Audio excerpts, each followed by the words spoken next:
This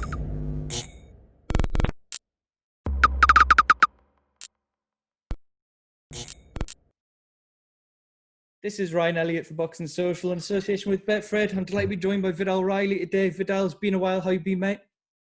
I've been good. Just finished the workout, so a little bit sweaty, but it's not going to affect my speech, so we're good to go. Fantastic. Now, it's been a while since we caught up. I've been keeping an eye on what you've been doing. You've been doing a lot of work with Teenage Cancer Trust. I think that's the best place to start.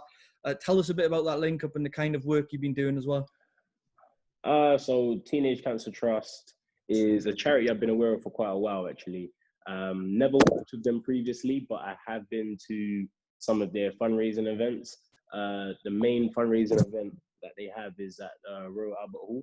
That's annually, so they'll get like the most popular UK acts, for example, just to perform, get everyone engaged with the charity without pushing it in your face, sort of thing.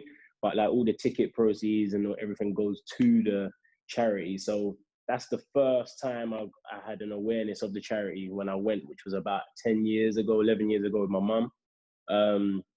Very, interesting how you can cure something so devastating, but put a positive light on it. And I feel like that's what Teenage Cancer Trust have done, allowing, patients to be in a ward with people only their age, with, snooker tables, PlayStation, chances to record videos, cards, instead of having a depressive hospital environment, you've now been put into a pool where you have people like yourself. And I just think that's a great cause. I was supposed to go into one of the wards actually and spend some time with some of the patients, but the pandemic stopped all of that from happening, and it also stopped the Royal Albert Hall show from happening as well. So we decided to team up through Geraldine, person who represents me, great PR lady in the UK for me, and we decided to make some t-shirts. I have my own clothing brand, Real Athletics. We decided to collaborate with Teenage Cancer Trust. Wearing the t-shirt right now. Literally just says keeping it real, because that's what we do. Pair of boxing gloves which represent me, and we got the Teenage Cancer Trust logo on the sleeve, and actually at the base of the T, which you can't see right now, but right next to my name. So really a collaborative idea to help raise money for the charity, even during these difficult times. And they're not expensive. It's like $21. Shipping's about £4. So everyone can get involved and just help out.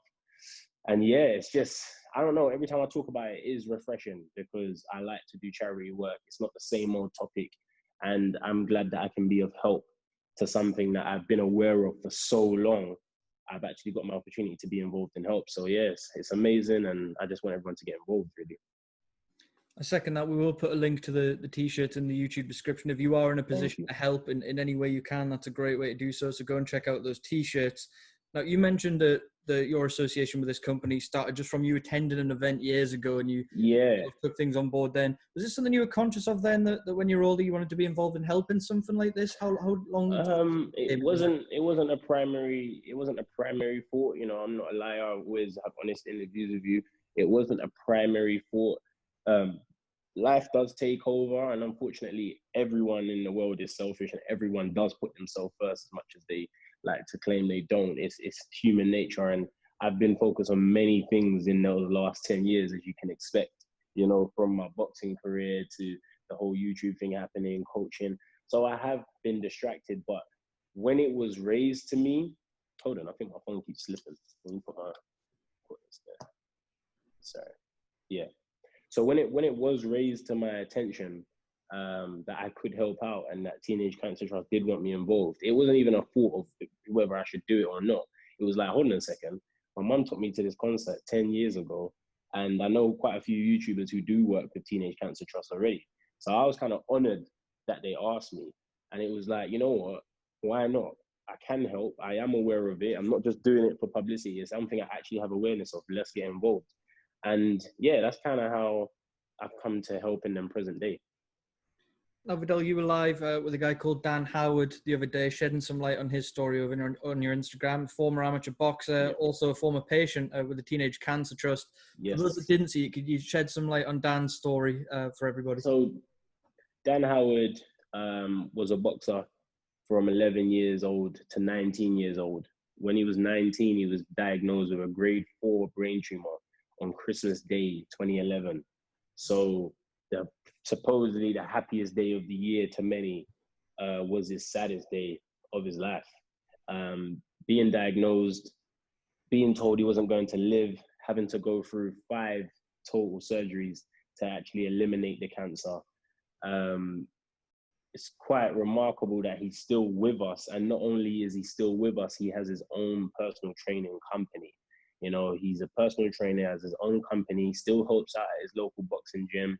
He's still in touch with all of the Teenage Cancer Trust patients in his local ward. And it just goes to show, you know, there's a lot that we worry about and stress about and think that we're hard done by. And you got people like Dan Howard, who 9 years ago was told, this is the end of you, to now having a business that is based around physical activity and still has a large involvement in the sport that he done at 11 years old. So it's like I said, it's a great story. I had to go on Instagram live with him and just have a conversation to really see what he was going through and how he felt. And, you know, having the boxing connection made it easier, because, you know, when he was referencing certain things, it was at the forefront of my mind through personal experience. So yeah, Dan Howard, honestly, great guy. We agreed that we'll meet up when this is all over, and, you know, I can come down to the gym. He called me out to do a few sparring sessions with his guys. So you know how that goes. As boxers, we have to always prove a point. I'll be there at his door to shake his hand and then beat up some of his sparring friends.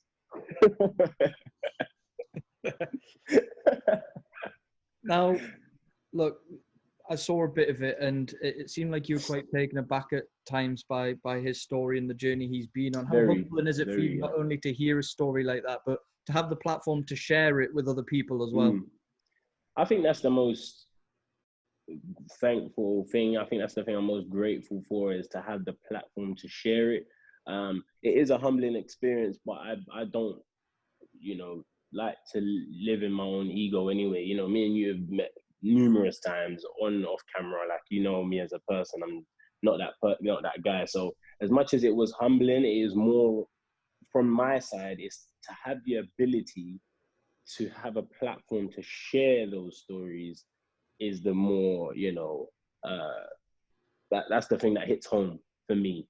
And honestly, having him on IG Live, you can tell he's not much of a talker, and I didn't even want him to really talk that much, because I don't even want to speak about it. I'm sure he doesn't even want to relive it. So he done a great job just to be on there for half an hour and just share his story the best he could within that time. And I just hope people go back to it, because it's still on my account. I want people to go back to it and really connect with it and realize that there's more serious things going on. You know, everyone wants to share memes and jokes and scandals, but at least, you know, spend a little bit of time on the important things as well. Now, your manager, Amr Abdallah, is part of the Badu Jack Foundation. I've spoken to Badu about it, as someone you know, and they both told me at different times that their legacy away from the ring means far more to them than what they achieve in combat sports. Do you agree with that sentiment? I do agree. Boxing has been part of my life for 16 years now, but I don't intend on it being a part of my life for another 16. And we have to have a life afterwards. You know, there's things that it's great to be known as a legendary fighter, but at the end of the day, all legendary fighters are forgotten. Everyone becomes a pastime. Everyone becomes a has-been. So you have to try and focus on the things that are everlasting and things that you leave your mark behind, even when you're not in the ring. You only can fight for so long. And doing things like this, and this is just the surface level, to be honest with you, Ryan. You know, with the position that I'm in right now, this is what I can do. But if things go how I project them to go, this will be such a minor level compared to what I intend to do to help across the world and across different communities and everything like that. I like giving back. I feel like it's a great way to learn, and yeah, it's always more important than in the ring. You know, it's a sport at the end of the day. Boxing's a sport, and there is other things that go on in the world apart from the sport. So I agree with Badu and Amir on that 100%. And yeah, I live my life the same way. Let's come on to your career, Viddal. Like everybody else, you've been stuck at home, sort of had the career put on hold for now in terms of getting in the ring. I understand you've been trying out a new diet and a few different things. How have you found lockdown? At the beginning, it was a frustrating thing, but I've found it a blessing in disguise. The hardest thing about it is just the content. To produce content is difficult because you're limited to where you can go, what you can do. Obviously, going to the gym at the beginning of lockdown, I didn't really feel it because I just had a fight anyway. So I was kind of just having my little rest period of, yeah, okay, I just had a fight, cool. Towards the mid and now towards the end of lockdown, I'm like, all right, we need to get back in the gym. We need to fight again. You know, we need to get back on the ball because we had a quiet year last year in terms of being in the ring. Very busy year. You know, KSI, Logan too. Beginning of the year, we had Give. You know, very busy, but in ring action was quite distant. So this year I wanted to make up for it, but again, life hits you in ways you cannot prepare for. And yeah, it's been a good experience. I'm not gonna moan about it because, to be honest, I enjoy not hanging around many people, and and not having to be everywhere with everyone. So no, I like lockdown. I've still managed to train. I've still managed to stay in pretty much decent shape. You know, I fight at 200 pounds. I weigh like 207, 206. So I've managed to keep my weight down, change my diet, got bored, changed my diet, decided to do vegetarian 5 days a week. And I feel great for it. A lot of people saying I look leaner, I feel leaner. And yeah, it's just a matter of when I can get back in the ring, I will. And the fighting side of Viddal Riley needs to continue. Now, Viddal, last time I saw you was stateside. We tend to not cross paths in the UK for some reason, but we are today. Now, I missed your fight. I was there about a week before when you were just doing your final preparation for your fourth professional fight. How did you assess your performance? So on February the 28th, 2020, it was a good performance. July 3rd, 2020, it's an okay performance. I have to put everything into perspective. It was my fourth fight. In my mind, it's my second fight. The first two fights were blowaways. And I didn't learn anything in those fights. The third fight in Dubai, good opponent, difficult opponent, awkward opponent. So that's my first lesson as a professional. Fourth fight, the guy was 4-1. We know a lot of people in their fourth fight are fighting guys 2-25, right?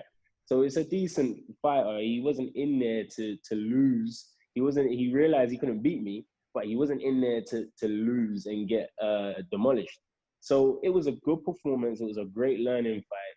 There was a few things that I definitely could have added, which could have got me the stoppage. I nearly stopped him multiple times in that fight. And with a few little inside game tricks and a few little things, I could have stopped him that I didn't know at the time, but that's what learning's about. And that's why I don't want to rush my career. I had my fourth fight, very good win, debut on the Mayweather Promotions. It was the #1 trending video in the world for a couple of days as well. So not much to complain about, but do I think if I run that fight back now, I could stop him? 100%. And that's why if you ask me about my performance, ask me in that week. Don't ask me a couple months later because I'm not going to be happy with it anymore. I'm always looking to get better and I'm not looking to rush anything. I want to learn my craft. And once I reach the top, it's going to be very sad for everyone because I'm not going to rush. And once I get there, I would have seen everything and done everything. Is it a waiting game for you right now in terms of when we'll see you back in the ring? Any idea at all? I don't know right now. I know there's shows up and running in Vegas and we've got good connections in Vegas, as you know. So I don't think it's impossible to rule out another fight this year. There's nothing that's been confirmed. There's a lot of that's up in the air that's being spoken about. Amir and Leonard are going back and forth and trying to get dates together. But there's nothing that I can solidly say yet. I'm going to be back in the ring. But I have faith that 2020, we get another W. And yeah, I look forward to that date. And when it's announced, of course, we have to give you the interview and the scoop on it. Appreciate that, Viddal. Now, it was I think it was a couple of months ago now, I saw you sort of live with Leonard Ellaby. And Leonard said, Yes. watch this space. We might bring you home sooner than you expect. We might have a fight for you in the Yes. UK. Your face lit up. What can you tell us Of about that? course. Well, as much as I'm based in the US, I'm a UK guy. I'm a UK fighter. That's where I'm born, raised, and that's where my entire amateur career has been. You know, I've represented my country over 10 times. I've represented Team GB.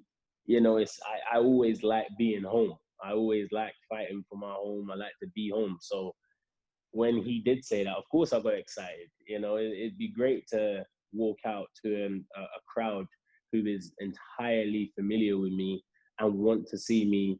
Oops, cool. Oh, no. There we are. There we go. Yeah, and the crowd that's entirely familiar with me and want to see me do well. If it happens or not, I don't know, because we had a big spanner that's been put into the works and everyone's career and everything has been delayed. But if it does, then just make sure you get me an opponent that I can, you know, showcase my skills on that. Now, with the path you're on, Viddal, you're still young. You've got time on your side. You and your team are both stressed. Like, there's no rush here. There's so much time there. With you being based stateside and your team being based stateside, do you think we'll still see you at domestic level at some point over here? What sort of pathway are you planning to take? You know what? That's a good question. And there's so many avenues in boxing these days. When I was 15, I was like, I want to be British champion, Commonwealth champion, European champion, and do it the traditional. Do it the traditional route. But now, as you get older and you have people who manage your career, you have promoters, you have people involved, you realize that as much as that may be the way you want to go, there may be a way that's better for you. So it's a matter of letting the experienced guys in my team work with me to decide which way is the best way to go. Boxers' ego can ruin their career, and I'm not going to let mine get in the way. So what path we take, I don't know. You're going to have to interview Amir. You're going to have to interview Leonard and let them guys give you their scoop. But what I do know is whatever path we take ends up world champion, pay-per-view star. Viddal, I just wanted to talk about a few things away from yourself. These Tyson Fury glove conspiracies have started to surface again after the Deontay Wilder fight. Yeah. Tyson Fury even felt the need to come out and defend himself. Now your trainer Jeff actually said there may be some truth to it. He was interviewed on the May of the Boxing channel a couple of days ago, and he so and so about how he felt about it. What do you make of it? You know, he lost at the end of the day, innit? Like Wilder lost the fight. I feel like it's this is my honest opinion. If Fury won the fight and it was closer, there would be none of this. But in order for a third fight to happen, there needs to be an element of conspiracy to keep people interested. Because the reality of the situation is no one cares about the third fight. We want to see Fury fight AJ. That's it. That's all we want to see right now. But contracts make a third fight possible. And to keep the public interested, if we can sell that at the press conference, you had something in your gloves, maybe, just maybe we care again.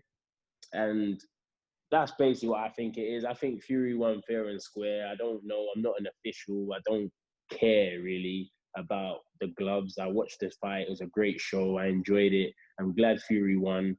And I just think this is all a little bit of marketing just to keep a little bit of flame going for the third fight. That's it. With that said, do you think Deontay Wilder can do anything differently to stop that happening again in a trilogy fight, what we saw?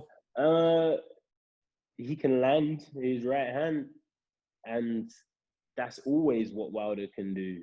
Anyone that writes Wilder off is stupid, because he's proven over 40 times, if I land my right hand, I will knock you out.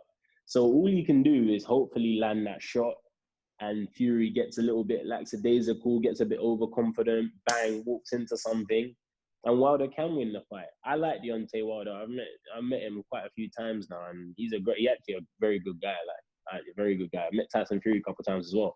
I like both of them, and either guy who wins, I'm always happy for him. But the only thing Wilder can do differently is just hopefully land that mega right hand, and if he doesn't, we might see a repeat of the same. You said there the fight people want to see is obviously Joshua Fury. Eddie Hearn came out and said a couple of weeks ago they agreed a financial deal in principle. We're still some way off that fight, but it looks like it may happen next year. A lot of people, after what we saw from Tyson Fury, aren't giving Anthony Joshua that great a chance. Where do you stand on that fight? Who wins and why? People can't compare Wilder and AJ. AJ is not a better boxer than Fury, but he's a way better boxer than Wilder. He's got solid fundamentals. Anthony Joshua has very solid fundamentals, and you can't. And at heavyweight, that's quite rare. It's quite rare for someone to have solid fundamentals as a heavyweight, because it becomes a little more athletic and power-based the heavier you get in boxing. And for him to have the base that he does and the skill set that he does, you can't just write him out of a fight. You know, the man still was unified, 2-time heavyweight champion of the world. And I don't see, it's not an easy feat. So him versus Fury, I do see Fury winning the fight, but I see Fury maybe retiring after the fight. It might be one of those fights where he goes back to saying, you know what, I've achieved, I'm undisputed, and I've had enough, because it's not going to be easy. AJ is going to dog him, and he's going to rough him, and he's going to knock him down. He's going to have to get up. It's going to be one of those fights. I think it'll be one of the greatest heavyweight fights of all time. But I do see Fury winning the fight on a close points decision. But excellent fight. Great styles to gel together. Something I want to talk about away from boxing for a minute, Viddal. The Black Lives Matter movement. Some crazy scenes in America over the last couple of months. It seems like people have just had enough. What have you made, firstly, of what we've seen over in the States? Well, to start off on the not so positive light, the negative light, it's outrageous, you know, after hundreds of years that these things are still happening and it's still being accepted and people are getting away with it. It's ridiculous. It's got to the point now, it's gone too far. But I do believe we are reaching an end when it comes to racism, because it's a generational thing. A lot of people who advocated that type of treatment towards other people and other races, they are dying at the end of the day. My parents are in their 40s. They're not racist. My generation's not racist. My sister, who's 5 years younger than me, not racist. So if this is anything to go by, it should die out. You know, the people that are in control are in their 70s, 80s, and lived in that world where it was accepted. And they will die. So when they do, and the people that are my mum's age, 70s, late 70s, 80s born adults become the people that are in power, we should see a change. Social media has been a big part of the Black Lives Matter movement actually being noticed and being pushed, because everyone has a voice. Everyone is the paparazzi. Everyone has their own channel to speak, and you can't hide or disguise the news anymore, because we are the news. And I feel like that's why we've had a big impact this time round, and we've seen some political changes, we've seen some economical changes, and it's just the beginning, very surface level, and not anything that I feel will stop these things from happening, but it's a step in the right direction. And it's a matter of, as I said, the generations that do not think that way, as we all come together and tackle it in the next 10, 20, 30, 40 years, hopefully my kids and my kids' kids can live in a world where they don't feel like their color is something that's going to hold them back, and they'll be, you know, discriminated against because of it. you've used your platform to voice your opinions on this, as have many others. You said their social media has been very important for the Black Lives Matter movement. Is Yeah. it no longer acceptable to just stay silent? Do we need to be vocal? Do we need to use these platforms? I don't like telling people what to do. I don't like telling people what to do. Personally, I think if you have a platform and you believe something is wrong, don't stay silent. You know, being silent sometimes is as bad as being what you're trying to go against. You know, is as bad as being the cause. And I know a lot of people have lives to protect, their careers to protect, they're thinking about their well-being, but that's kind of why we're in this position in the first place, is you bit put in a mental chain or a mental prison where you feel you can't speak, and it allows people to get away with the things that we're seeing. So personally, I feel if you do have a platform and you know it's wrong, then speak on it. I'm not saying every post you do has to be about it, because it doesn't. But to share some awareness, or at least in your own time, you're donating towards a cause, or you know you're helping, then cool. The world we live in, you cannot impress everybody and you cannot satisfy everybody, but make sure you're doing the right thing. And even if it is behind closed doors, just contribute.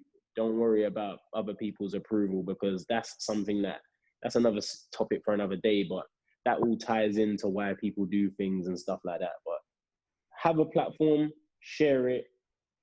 Don't have to go on about it. Just show that you're aware and you know what's right and wrong.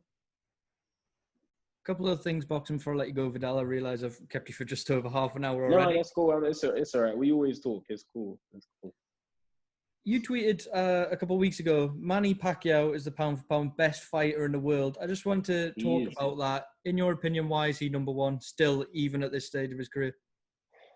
I think it's very straightforward, and I don't know why people confuse the situation. For years, he was number two. Floyd was number one.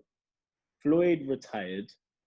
Doesn't it make logical sense that the guy that was number two behind arguably, no, not even arguably, he is the best boxer of my generation, our generation, he was always number two. He retired and number two is still active. Doesn't that make him number one? Let's not forget, he is a super WBA welterweight champion of the world. He doesn't hold a version of it. He is the best WBA champion in the world. At 41 years old, he just beat Keith Thurman. He beat Adrian Broner. He's beaten guys that are in their prime at 41 years old. He's the only 8-weight world champion of all time. 8-weight, pound for pound, weight for weight, pound for pound, 8 weights. It is not even a discussion as to how he isn't the best pound for pound fighter in the world. He's proven in 8 weight categories that he's the best across 3 decades. And people dispute what I'm saying. I don't get it. It makes just read what's in front of you, and he's the best boxer on the planet. The evergreen Manny Pacquiao. Keith Thurman said before their fight he was going to send him into retirement. Obviously, he got the fight of his life on fight night. Manny goes on. There's talk of fighting Mikey Garcia, Errol Spence, particularly with Errol Spence and Terence Crawford. How do you think he'd get on with those kind of guys? I don't think he would beat Errol Spence or Terence Crawford. But it doesn't, because he hasn't fought them yet, he's the best. It takes for them to beat him to then be put into the discussion of, okay, you're the best pound for pound fighter. Errol Spence Jr. is one of my favorite fighters of present day, and he's shown to be very dominant and be very classy. But he still only beat Kell Brook a few years ago and fought at the high level for a few years, you know. Terence Crawford, his first 15 fights were learning fights. He's 33-0, 34-0. Half of his record were learning fights. And then obviously he's undisputed like welterweight champion of the world, etc., etc. And he's a great fighter. But pound for pound, are we judging it on skill or are we judging it on credentials that are actually in front of you, not possibilities of what and where the person can go? We're talking about what's given to you, what's been done. You're telling me that because someone beat Kell Brook, beat Mikey Garcia, beat Lemon Peterson, you know, and then you got Terence Crawford, beat Gamboa, Jeff Corn, Amir Khan. You're telling me that now they are put ahead of someone who's fought Barrera, Marquez, Floyd, Oscar De La Hoya. Just the list goes on and on and on. Margarito, Cotto. You're going to put them ahead of this guy. Do you think you'll still be fighting at 41, Viddal? Oh, hell no. Listen, at 41 years old, if I'm fighting, something went terribly wrong. You know what? And if something goes terribly wrong and I'm even thinking of fighting at 41, I still won't fight because I'm a man of multi-talents. I will be doing something else. I can assure you I will not be in the boxing ring at 41 years old. Before I let you go, Viddal. There's no way. There's no way. That's refreshing to hear, Viddal Riley. Best years ahead of you. You've got 20 years before you even have to think about being in that position. So. Right. Viddal, I've kept you for long enough. I'm going to leave it there unless there's anything else you'd like to add.